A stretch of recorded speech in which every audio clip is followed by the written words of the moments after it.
Here. You're on a Monday edition, a very unusual, I guess, Monday edition of Live with Omar Moore.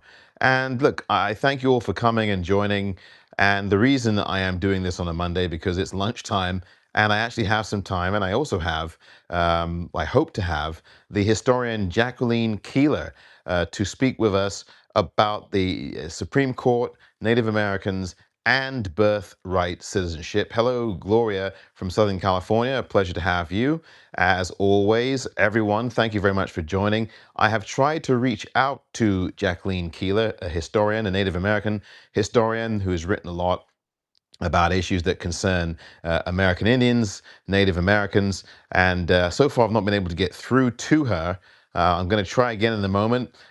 If by some chance she is not, if she turns out not to be able to be here for whatever reason, I've tried to reach out to her and have not been able to get to her at all over the last day or two. So I'm wondering if she's all right, first of all. And second of all, if she turns out not to come, I still will be able to give you the intended conversation because I will be able to apprise you of the subject matter so that, listen, you really wouldn't be missing anything, quite frankly. But I really would rather have the conversation with Jacqueline Keeler if she is available. Let me try one more time. Before I do, though, there's a book I want to remind you, and thank you for those of you who watched the live yesterday. I want to thank you very much for doing it. A number of you reached out and said you thought it was a really informative presentation. I thank you. I thank you for that. I appreciate your comments. It's very kind. Thank you, thank you, thank you. If you didn't see the live yesterday, it is up on my Substack, so please watch it back. It's about an hour and 20 minutes or so. Jacqueline Keeler is here. So I'm going to waste no more time. I was going to talk about a book, but I'm going to have to put that aside because Jacqueline is here. And I'm very pleased that she is. So let's bring her up.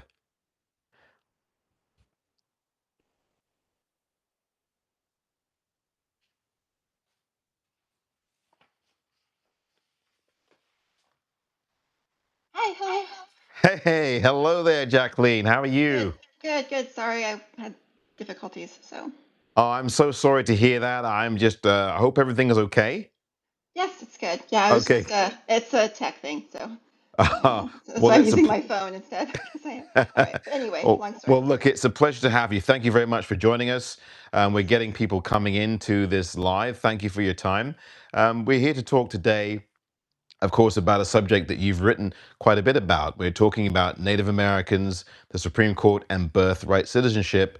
Of course, as you know, we had the arguments last week in the Supreme Court about Trump versus Barbara, and you've written about this, and you've cited two very important cases.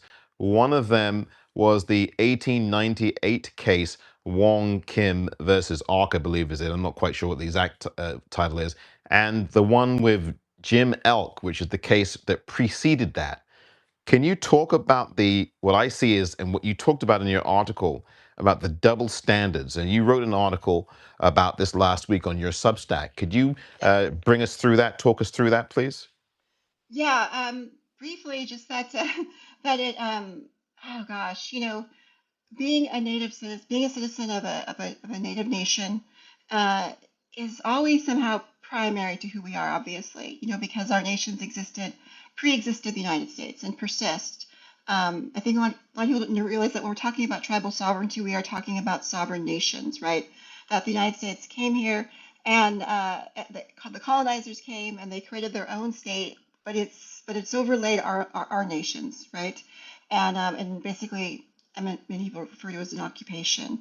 And but I just yeah, it's just sort of so how do you kind of negotiate the two, right? So we have this gentleman, John Elk, a Winnebago tribal member in Nebraska.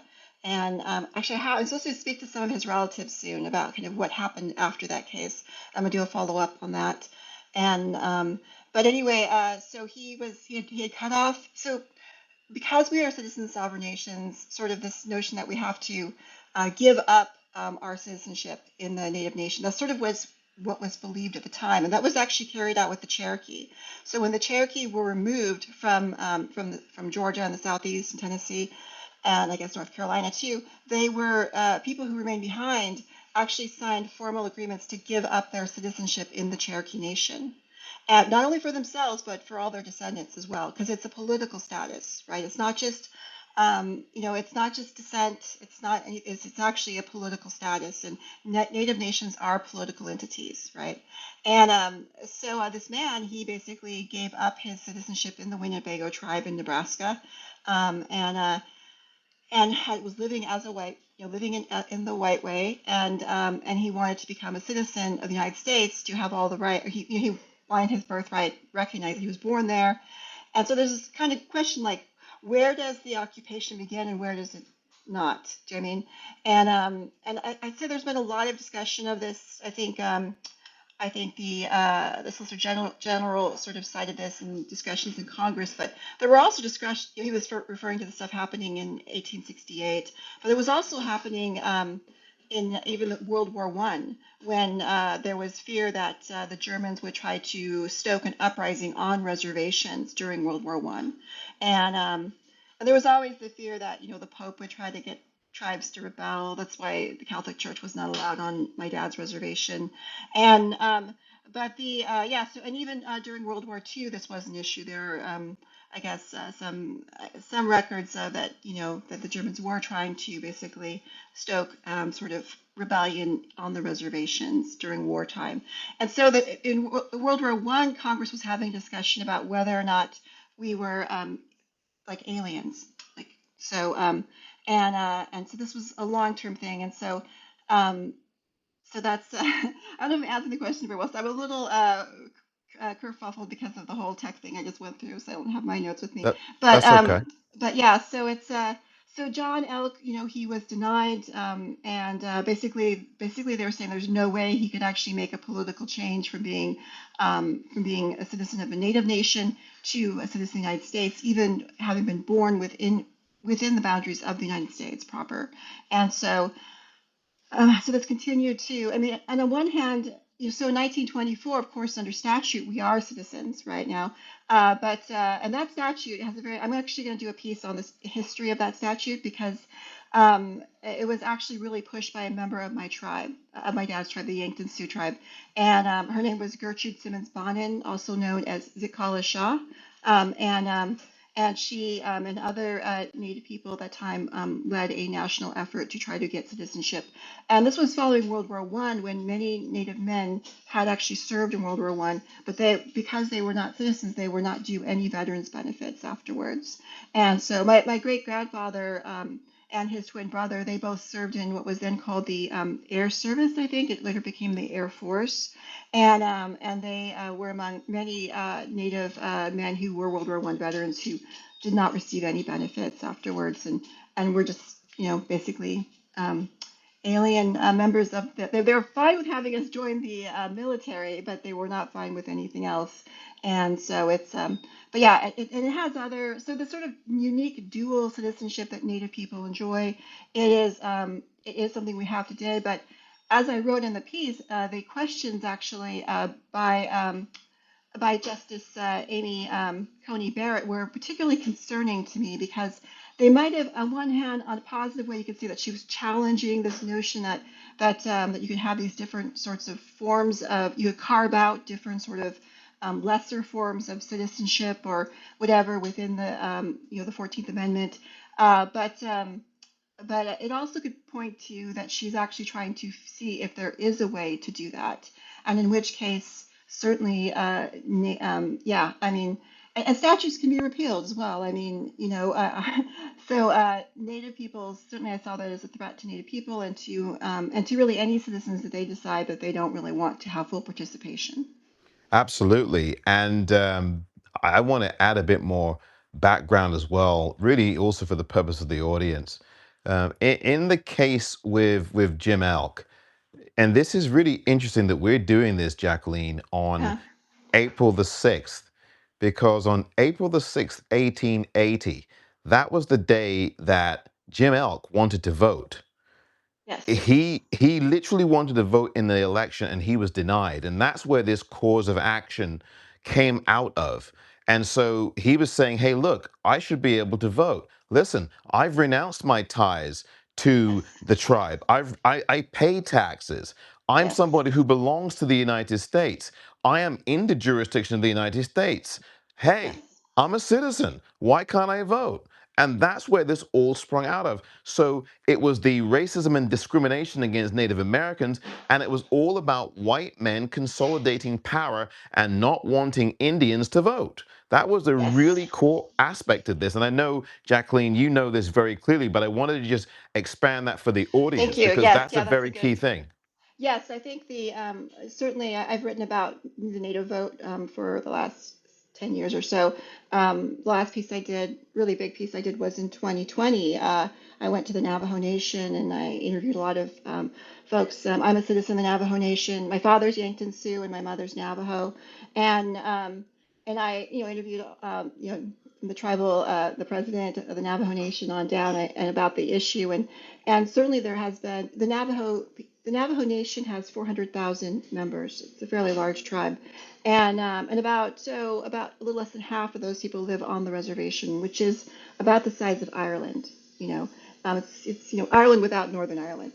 And then it's a pretty large area, and it's always been a sort of a swing vote in the state because you have I'd say about 80% of the vote goes to Democrats and 20% to Republicans on most reservations. Maybe a few in Oklahoma, that's not the case. And but yeah, most reservations it's an 80-20 split, and so that is a very large chunk of votes. And having analyzed a lot of these elections, even in red states, right? There's this very the races are very close, actually. There's a purple sort of divide there. There's the urban areas, even in states like Montana and North Dakota, they tend to be more Democratic. And then the rural areas tend to be more Republican, except for the reservations. Like you see, the reservations are these blue islands within the state. And so the reservation communities, their vote can actually act as sort of a thumb on the scale and be the deciding vote. Because sometimes the difference in ballots is only like 2,000, which certainly is enough for any tribal community in any state to basically swing. And there are several Senate seats over the years that have been really down to the native vote. And certainly in Arizona, the native vote has a huge impact. And I've covered like how North Dakota, the state legislature tried to suppress the native vote, and basically they really rely a lot on the fact that reservations don't have great infrastructure, and that is purposeful, and so people don't have regular addresses. They don't even have paved roads. They don't have mailboxes. There's no mail service on the Navajo Nation, right? You have to basically buy a mailbox, rent a mailbox, and there's only a limited number of mailboxes. And you may not be able to rent a mailbox within your voting precinct. And so they try to basically, disqualify ballots from tribal members if they're not actually, the address doesn't match the precinct that they live in, Mm, right? mm, mm. And so it makes it there was a big effort on the Navajo Nation that year to basically go and use Google addresses to give every tribal member a Google address to use so they would know where their precinct is. And I know that I think in North Dakota they were using the 911 numbers and stuff, but at the time the Navajo Nation doesn't have 911 service on the reservation, and so there's all these efforts, and also the mail service is not great on the Navajo Nation. It doesn't go like even if you're mailing things between communities, towns on the reservation, it all goes back down to I think down to Tucson and then comes back up. And Mm. so it's quite slow and not good. And they used to do a lot of ballot gathering, but the state of Arizona legislature has basically outlawed that, I think. They don't want the votes to be gathered, right? They don't want Native people voting, and because the vote is disruptive and to the powers that be, right? And so there's all the suppression going on with the Native vote. So certainly having Native people able to vote is a threat to the system, right? And I pointed out when I was actually looking more into that, actually the state of Arizona, the Supreme Court, like in the 1920s, I think, had a ruling that basically Native people could not vote because they were wards of the state, which made them equal to wards in a mental hospital. Yeah, I'm not even Wow. kidding. That's really, and so later after World War II, when some of the vets from different tribes in Arizona came back, they ran for office. I think the Pima there in Phoenix, and they won like county commissioner seats, but they were not allowed to be seated.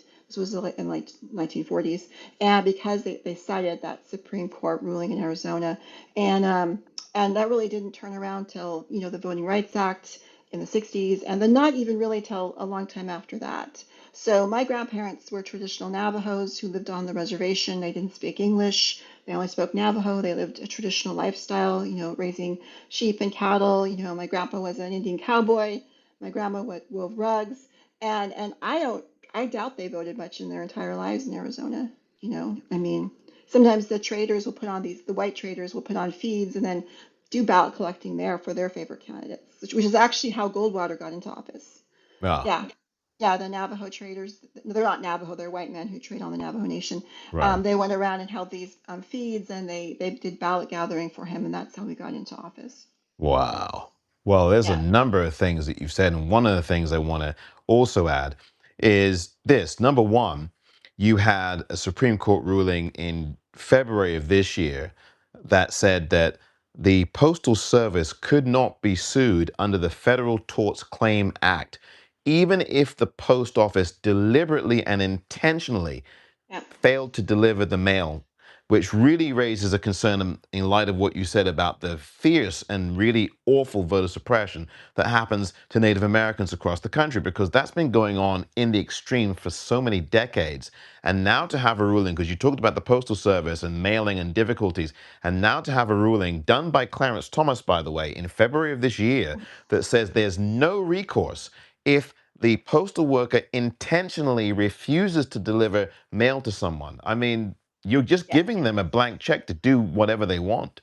Yeah, it's really awful. I think I talked a lot when I was there on the Navajo Nation to Leonard Sosi. He is head of the Navajo Nation Civil Rights Division, and they actually did a lawsuit, which under the Voting Rights Act, and they won. This was back in 2015, and they proved that the county in southeast, the Navajo Nation is mostly in Arizona, but there are parts that are in Utah and New Mexico as well.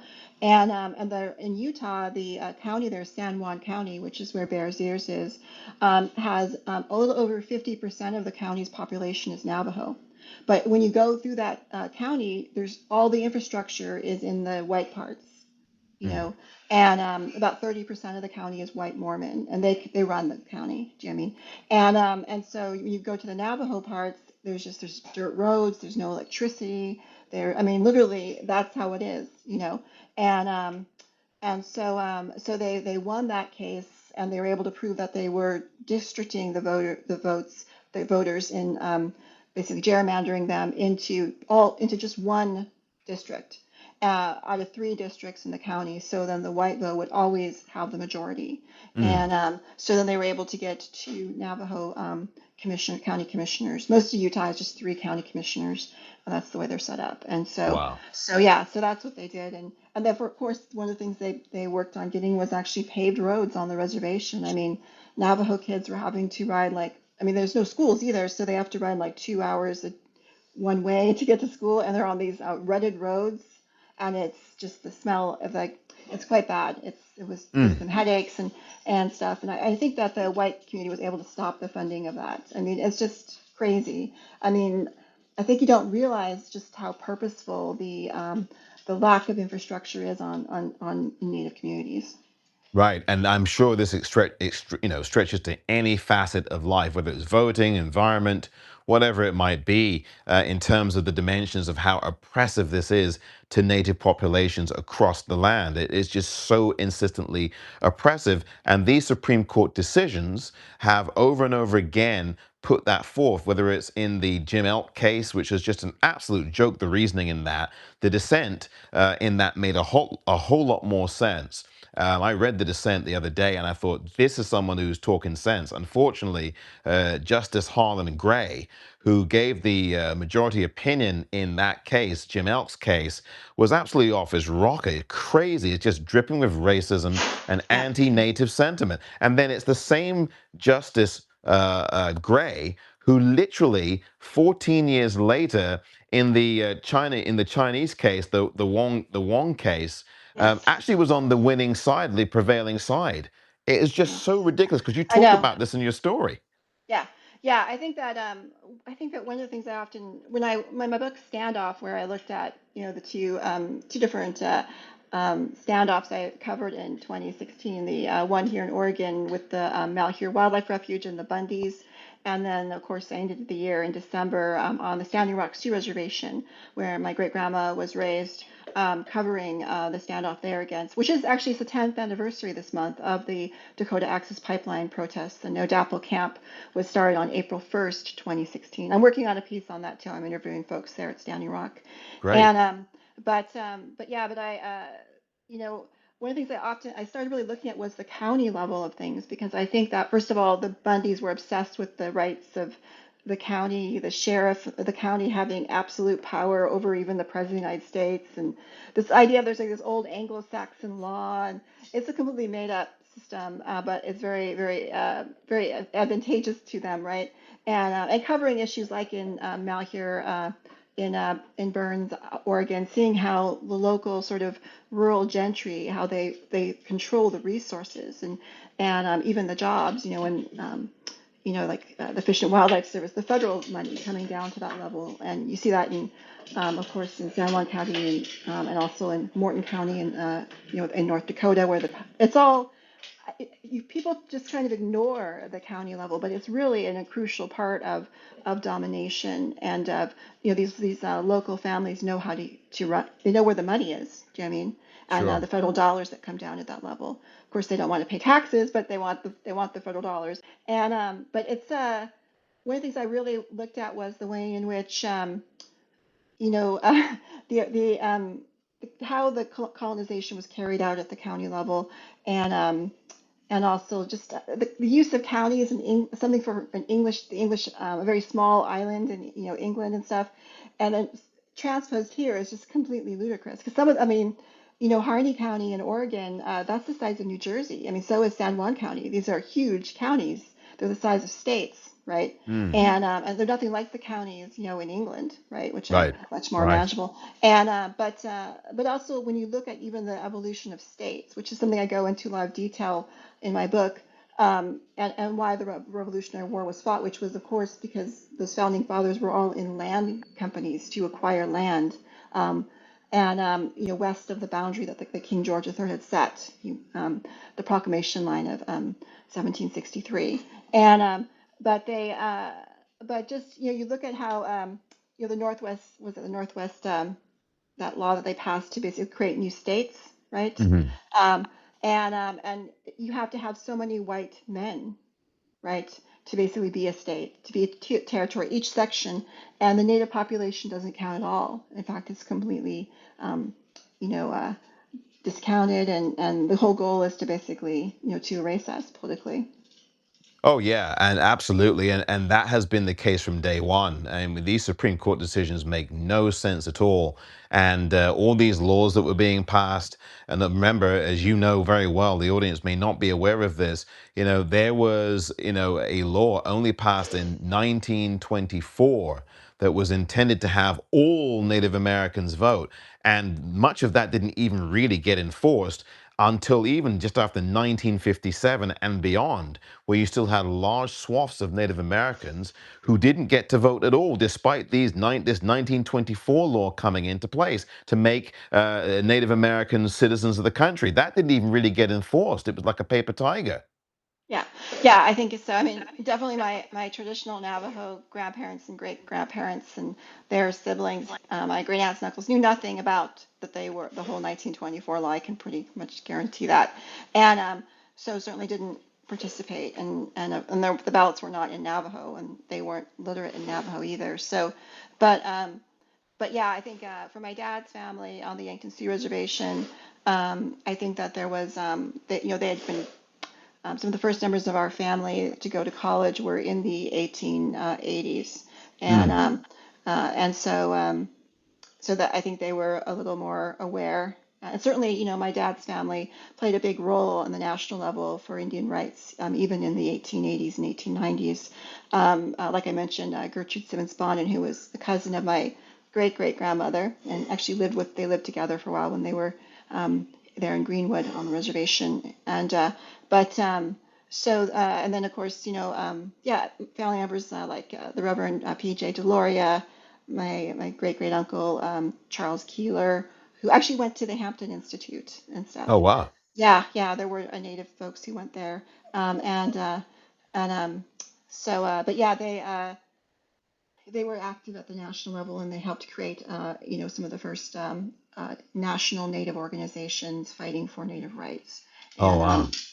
so they were very busy with that, and but yeah, it's I think it has a big impact. I mean, especially when you look at development in the state. In When they were building the dams along the Missouri River, right? They didn't build those dams, you know, um, on white farms. They specifically only built them on native farms, some of the best farmland in different reservation communities, and they flooded them, including my grandmother's the village that our band comes from, which is the village of White Swan, which is now underwater, and they built a dam there, and so it was these were very traumatic things that happened. I mean, a large swath of the Mandan Hidatsa Rickawa Reservation was flooded, you know, and Elbow Woods, that community was put entirely underwater. And the Mm, communities, because of the large Lake Sakakawea, those communities now have to drive like 100 miles to see each other, where before mm, they were just very close by. It was very, very, they didn't want to upset white voters, white farmers, white landowners, and so they put them on our lands, and then displaced us. My dad remembered the when our the old White Swan Church was being moved, and my dad's family, well, grandma's family are Episcopalian. Some of them were pretty. Her uncle was the Episcopal priest at Wounded Knee in 1890, and he helped turn his church into a hospital. And he and another young Dakota man, Dr. Charles Eastman, they rode out for 2 days in the blizzard looking for survivors.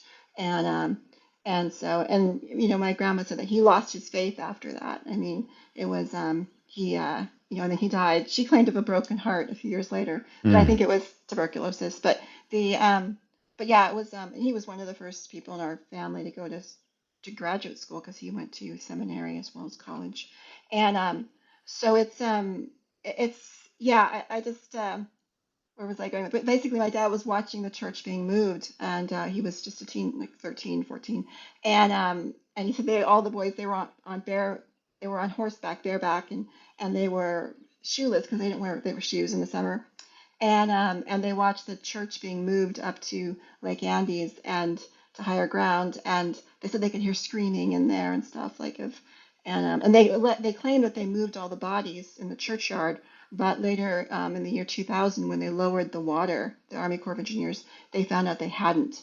Look, yeah, and their bodies were came floating up, and my grandmother and other other elder Dakota women, they went and they set up a camp there, and they refused to move. It's kind of like the first Standing Rock camp. They set up a camp and they refused to move. And my grandma said some of the young, I guess, park rangers came down and they asked them to leave, and she like held up her hands and was like just arrest me. What are you gonna do? Arrest me and stuff like that. And then they looked really discombobulated and they kind of left. But yeah, that's yeah. I mean, obviously there's so many stories like that in every community and every family. Uh, you know, with a state with a government that doesn't really represent us. Yeah, and never has been very, very open about its contempt for Native American people. I mean, I've read some of these decisions, Jacqueline, where you were openly seeing judges and people in legislature saying, we don't want Indians to vote. We don't want them to. In the case of Jim Elk, there was explicit language in there that Jim Elk was talking about how he heard people telling him, no, we don't want that Indian to vote. Go over Yes. there. I mean, this is very, very clear in Yeah. these cases and in real actual experiences that many Native Americans had. This is occupation. I mean, this is what it is. And so yeah, so when I hear them, hear the Supreme Court talking about this stuff, it doesn't bode well to me. It's never good. And there's a with the Supreme Court, the justices, almost none of them know Indian federal law. It's not required to pass the bar. It's a part of Right. constitutional law, American Indian is our legal term, so that's why they call it Indian federal law.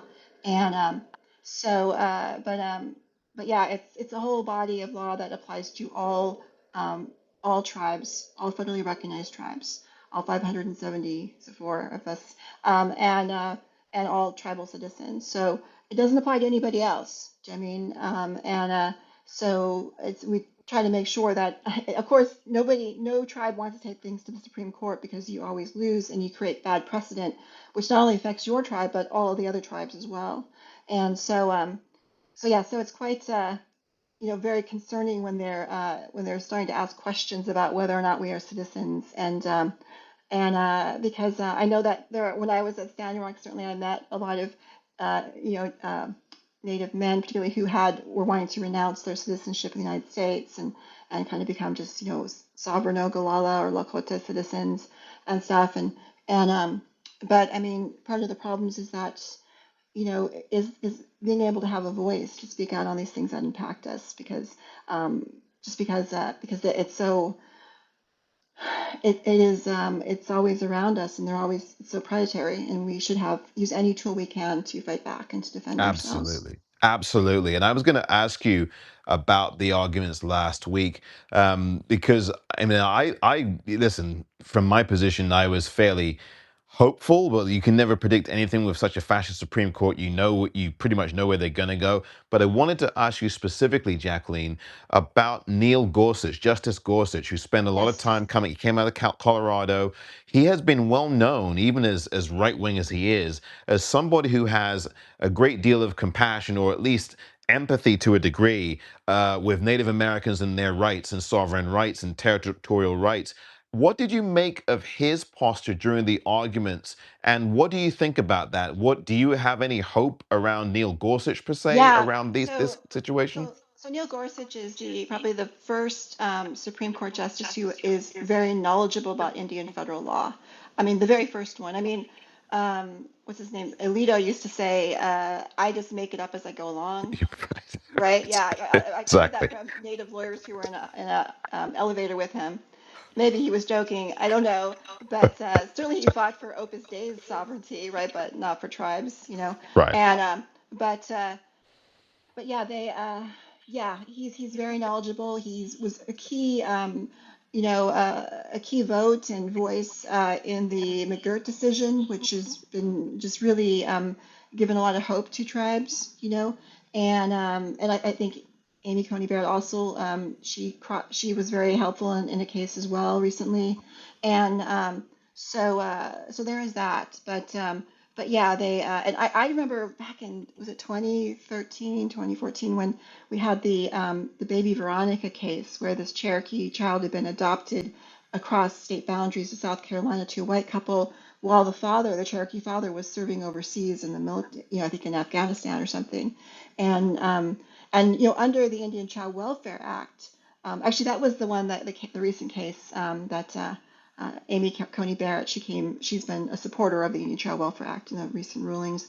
But the Indian Child Welfare Act, which was an act that was passed in the 1970s, and this was after a congressional report came out that found that a large number of Native children were being basically adopted out of their communities. And this is actually a violation of the Geneva Conventions on Genocide because ethnic cleansing, you do that, you take the minority groups' children away from them, right? And Mm, um, and so this was happening at a massive scale. And then also, of course, Native women were being sterilized as well. that's And right. uh, and so I think in the state of Arizona they have or New Mexico, they're doing an investigation of that right now. They have a commission on that. And but so they were doing this through the Indian Health Service, which is something that was guaranteed by treaty and stuff, and but was being used to sterilize Native women. Mm, So the Indian Child Welfare Act was basically to put the United States back in line with international law on this regard. And of course, it basically says that the tribe and the tribal the native family, they have first rights to the child before anyone else does, because certainly I think they were adopting without adoption it was like 30%. And could you imagine any country in the world having their children without their consent being forcibly adopted out of the country? Like imagine France losing 30% of its kids. it is a violation of sovereignty and of the continuity of the nation, right? And so the Cherokee Nation took it to the Supreme Court, and it was the ignorant comments made by the Supreme Court were just horrible to hear.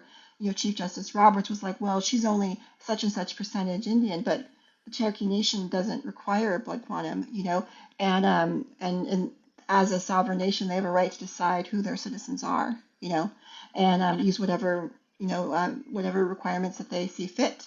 And so she was a citizen. Her Cherokee family was never found to be unfit to be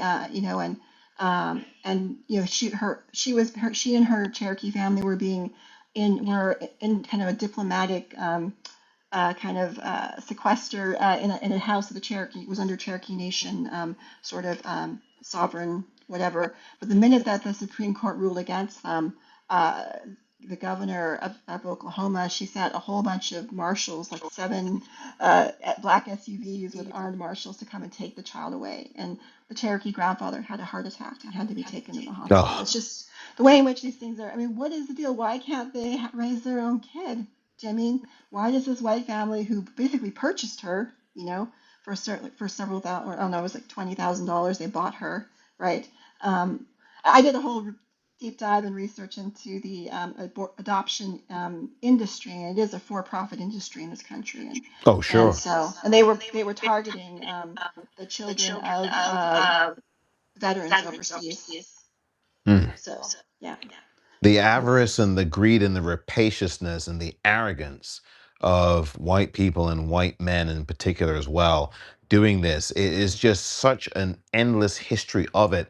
I want to just remind those of you in the audience, thank you for watching us both. You're watching Professor and historian Jacqueline Keeler, Native American, the Navajo Nation. We're having a conversation about the Native Americans, about the Supreme Court, and birthright citizenship. Please hit the hearts. Please subscribe to Jacqueline Keeler's Substack. It would be greatly appreciated. Please subscribe to me as well. Become a paid subscriber to both of us or a free subscriber. We would greatly welcome either of those things and both of those things as well.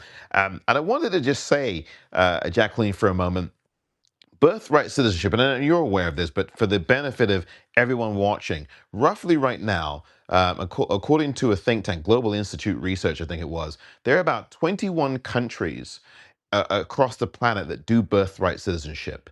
About 21. Roughly half of them, including the United States, do citizenship of the soil. Now, you talked about jus soli, which is the Latin term for of the soil, where you just need to be born in the country to become a citizen. The other half of those countries, of the 21 countries that do birthright citizenship, are citizenship where they do it by conditional aspects only. So maybe one of your parents has to be from there, or there's some other additional hoop that you have to jump through. Like the United Kingdom, that recently in the last 30, 40 years changed its laws on how birthright citizenship works.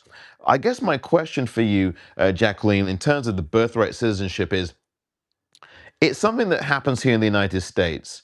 There's always this double standard. You talk about this with the Chinese versus Native American. Not that you're pitting groups against each other, you're not, but you're just illustrating how these courts literally make this up about birthright citizenship as they go along. Whether it's with the Native Americans saying, oh, well, you've got to have an allegiance. Allegiance to what? I mean, if you foundationally satisfied every requirement, why has there got to be this allegiance? And then with the Chinese, it became a very different hoop to tangle with. And I just want to add a little bit of context to that because you had the 1882 Chinese Exclusion Act. You had the Supreme Court in the Wong case in 1898 rule in their favor. And prior to the 1880s, you had all this violence against Chinese, just like you had all this violence against Native Americans and this genociding. You also had, to a degree, a lesser scale, violence against Chinese in Los Angeles in 1871. You had 10% of the Chinese population of Los Angeles be killed. 19 people at the time. It was a small population by white people and some Latinos, apparently, who did this in 1871. So it's interesting how the courts responded to Chinese differently in some ways. than they did Native Americans. It's just I don't know if you want to have any if you have any thoughts about that, but it's just very interesting the way those two things were slightly different in some ways, but then quite alike in other ways. Oh, I can't hear you. Oh, your sound's off. Oh dear. Can you log back in? Okay. Oh, we don't have Jacqueline's sound, but hopefully we'll get it back. I don't know if you can log off. Let me just type in a message here. Um, can you log back in? So we'll get Jacqueline up in a moment. Hopefully, I'm not able to hear her. I don't think anyone can. Um, can you try again?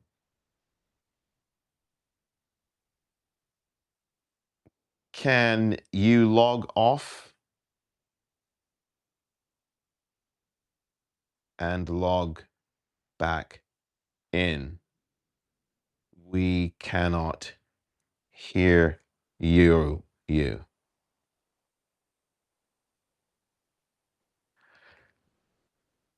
Yeah, I don't know if you can hear us. We can't hear you at the moment. I can't hear you at the moment. I don't know about anybody else. But maybe if you can come back in and restart.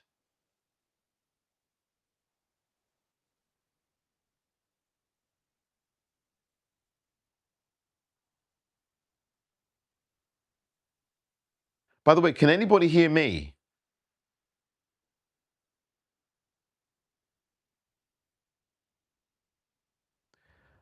That is the perils of live broadcasting.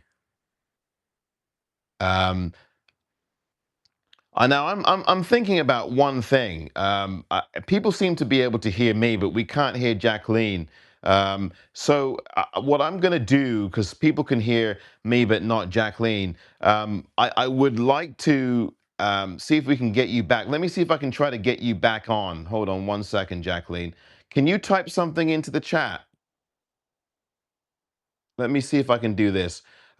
Uh, please bear with me, folks. I think she has just logged off. Can you still hear me, everybody?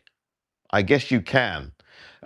Now she's logged off. I expect that Jacqueline will log back on. That happens, unfortunately. I was really looking forward to hearing her answers. Let's hope that she comes back on. When she does, hopefully we can hear her. Let me see if I can try to bring her up again. Um, this conversation about birthright citizenship is such a. Um, let's see if I can get her back on here. Let's see. Hopefully, we can get her back on. Okay, I can hear you now. Bingo! Perfect. I can hear you now as well. Great to Yeah, have you sorry, I back. just yeah. Excellent. Okay, we were talking about birthright citizenship, and in some ways you see these very not exactly double standards, but certainly the way that native people have been treated is certainly much more adverse than a lot of other people, or at least in some ways in greatly obvious ways.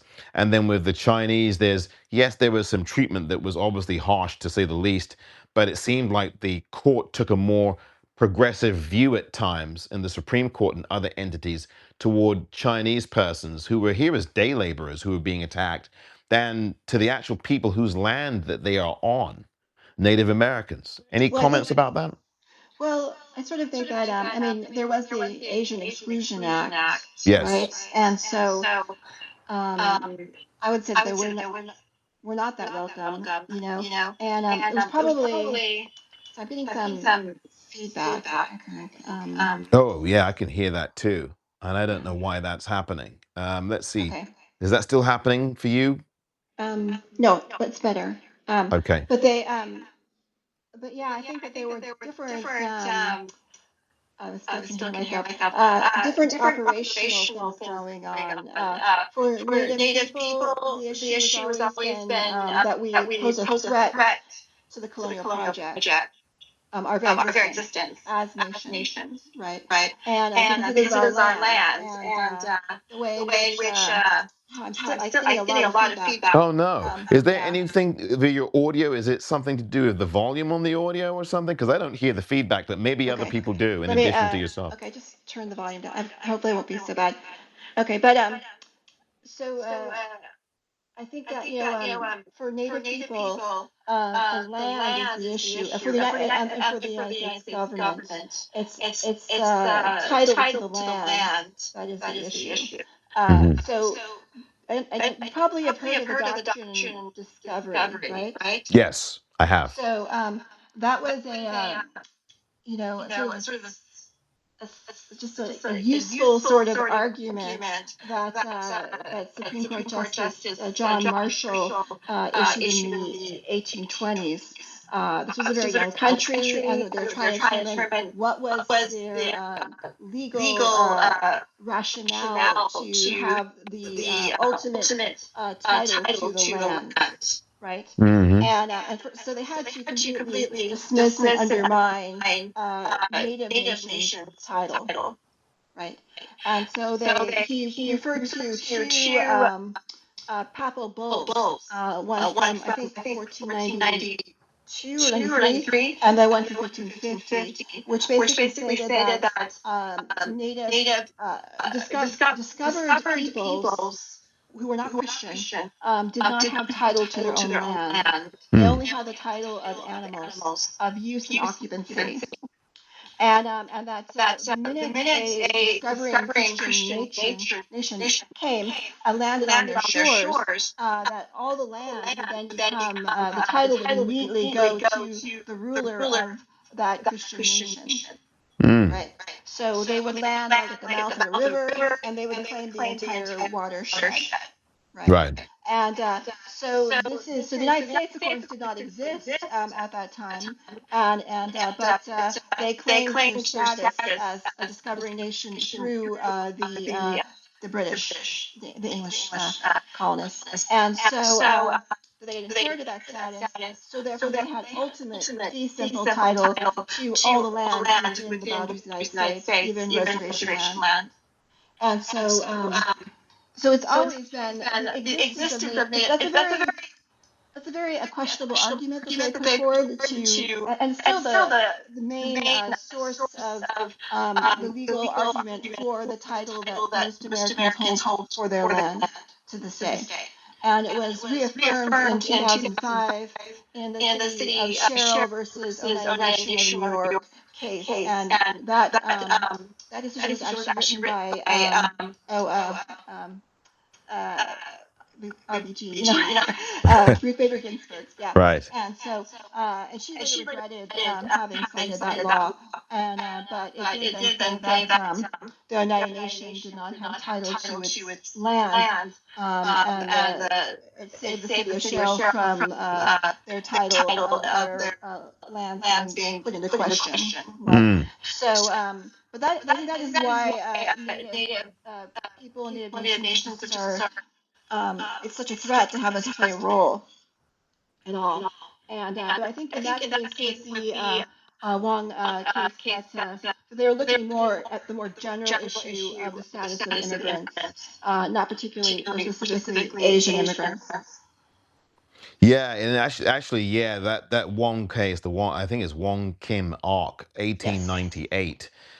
That's the case. Yeah, that it seemed to be a bit more broad and foundational about immigrants as a test overall, Yeah. whereas in the case of Jim Elk, it was much more forensic towards Native Americans and their status and their activities around what counts for jurisdiction, what counts for allegiance, what counts for severing of ties to their own tribes, and all these things. But it was just appalling the way and unsurprising the way that Justice Gray, who had written for the majority in the Plessy versus Ferguson case later on, separate but equal, would try to justify how Yeah. this was somehow something that Native Americans weren't entitled to citizenship, and and it was just so arrogant. That's what just killed. I mean, I'm not shocked at the brutality and the evil of it, Jacqueline, but Mm. it's just the arrogance of these people. How dare they?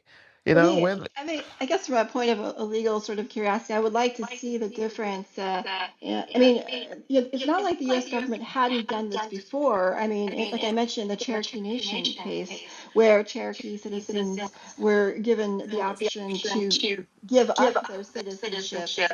I mean, not only for themselves, but for all of their descendants to assume U.S.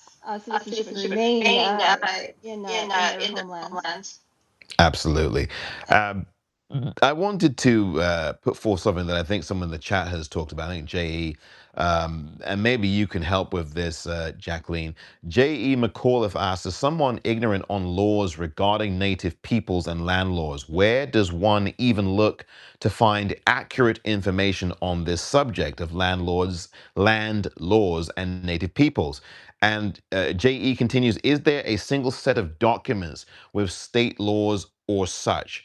Could you help JE and the rest of the audience with Um, that, please? I would say just a really good general place to go to the Native American Rights Fund, NARF, NARF, .org. Their website has a lot of really good papers. And then I know that NCI, the National Congress of American Indians, also has a lot of good kind of white papers on their site. There are a lot of universities with law schools that have some very good overall kind of takes on things. So. Excellent. And just to ask you to, as we close up, wrap up here, um, your social media, can you give people, names of your books, where they can find you? Everything would be greatly appreciated. Yeah, so I've got I'm working on another book about the Manhattan Project and how it impacted Native communities. It's called Letters to Oppenheimer. But my last book was called Standoff, which is about Standing Rock and the Bundy takeover. The sovereign citizen movement versus the Native indigenous rights movement, right? And which was really a look at what we see going on right now, in the country. And so, looking at the rise of Trump and the far right, and versus, more of an inclusive and thought out sort of, relationship that would be based on parity, right? And my previous book was I edited a book called The Edge of Morning, which was about Bears Ears, and so yeah, I still love that book. It's really great. I also had Native poets contribute, and I just felt like it'd be another way to address the issue of Native American rights to land, right, and to culture and place. And then I have a Substack called Jacqueline Keeler's Newsletter. I know, not very clever. And but then I also have, of course, I have Instagram, Jacqueline Keeler, and I'm on Blue Sky and Threads, and also Facebook. And Perfect. I do have Excellent. a rather unattended website out there too, which I probably should do something with. But yeah, It's fantastic to have this opportunity to talk to you. Everybody watching, please, please, please subscribe to Jacqueline Keeler. She is just brilliant and excellent at what she does. Her knowledge, her experience, being a Navajo Nation member herself, has generations of history. Please tap into what Jacqueline is writing about and talking about. Please subscribe to her Substack. Please do that. And make sure that you become a paid subscriber, a free subscriber. Same with me. Please become a paid subscriber or a free subscriber. We would greatly appreciate it. And we really appreciate your time today. Jacqueline Keeler, thank you so very much for your time today. It's been greatly appreciated. Thank you. thank you for having me. Take care. And good night. Good day, everyone. Have a good time and enjoy the rest of your day. Thank you.